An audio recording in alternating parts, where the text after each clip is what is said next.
ఇందిరమ్మ ఇండ్లకు టెండర్లు 7,340 LIG ఫ్లాట్ల నిర్మాణానికి ఆహ్వానమట. 10 ప్యాకేజీలు, 16 టవర్లు, 10 అంతస్తులతో నిర్మాణం. అధికంగా ప్యాకేజీ 2లో 129 కోట్లతో 1,440 ఫ్లాట్లకు టెండర్ అట. 29 నుంచి ఆగస్టు 19వ తేదీ వరకు టెండర్ల స్వీకరణ. ఇందిరమ్మ ఇండ్ల నిర్మాణంలో తొలిసారి ఈపీసీ విధానం. సో గవర్నమెంట్ 5 లక్షలు ఇస్తే ప్రజలు ఎవరైతే లాటరీలో వస్తుందో వాళ్ళు 6 లక్షలు ఇవ్వాలి.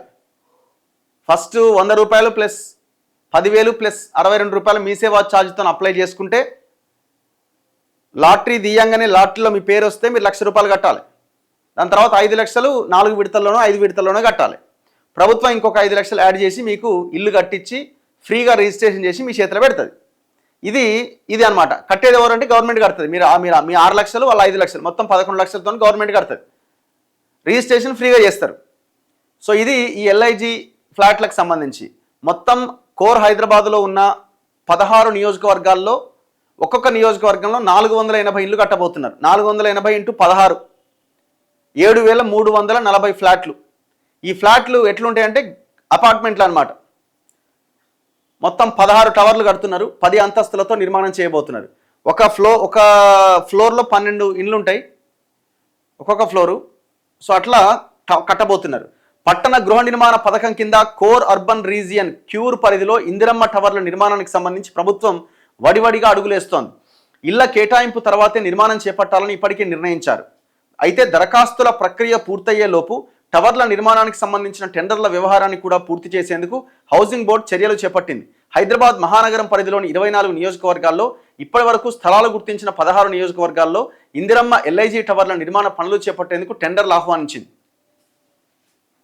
బుధవారం అంటే ఈ నెల 29 నుంచి ఆగస్టు 19వ తేదీ వరకు ఈ టెండర్లు ఆహ్వానిస్తారట.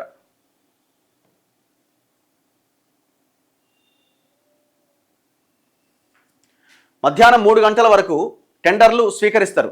మొత్తం 16 ప్రాంతాల్లో నిర్మించే ఇందిరమ్మ LIG టవర్లను 10 ప్యాకేజీలుగా విభజించి టెండర్లు ఆహ్వానించారు. ఒక్కో టవర్ను స్టిల్ట్ ప్లస్ 10 అంతస్తులతో నిర్మించాలని టెండర్ నోటీసులో పేర్కొన్నారట.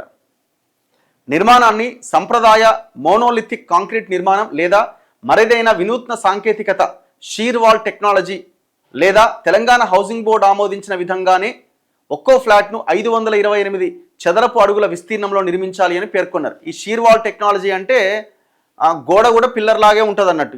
ఇటుక పెట్టి కట్టరు అనమాట. దానికి కొంత క్వాలిటీ ఉంటుందని అంటున్నారు. మరి ఇది ఏమో కాదు, సివిల్ ఇంజనీర్లు చెప్పాలి. దీంతో పాటు నేల పరిస్థితులకు తగిన పునాదులు, సివిల్ పనులు, అంతర్గత మౌలిక సదుపాయాల కింద నీటి సరఫరా, శానిటరీ ఫిట్టింగ్లు, అంతర్గత విద్యుదీకరణ, లిఫ్టులు, ఫైర్ సేఫ్టీతో నిర్మాణాలు ఉండాలని టెండర్ నోటీసులో పొందుపరిచారు. అంతేకాకుండా ఈ పనులన్నింటికీ 2 ఏళ్ల డిఫెక్ట్ లయబిలిటీ పీరియడ్ అంటే నిర్మాణంలో ఏదైనా లోపాలు వస్తే కాంట్రాక్టరే భరించాల్సి ఉంటుంది.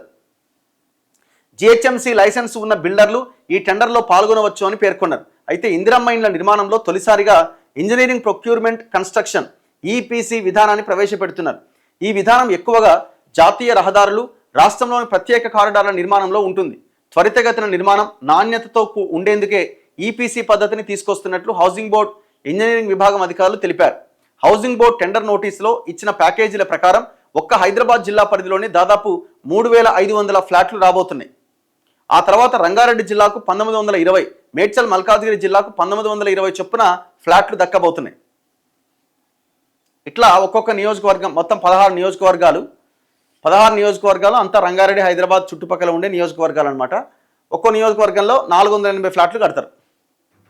అట్లా దానికి ప్లేస్ కూడా డిసైడ్ చేసారు. ఒక్కొక్క అంటే ఆ నియోజకవర్గంలో ఏ ప్లేస్లో కట్టబోతున్నారండి. ఇట్లా 10 ప్యాకేజీలు మొత్తం. ఇది చదువుకోండి తర్వాత.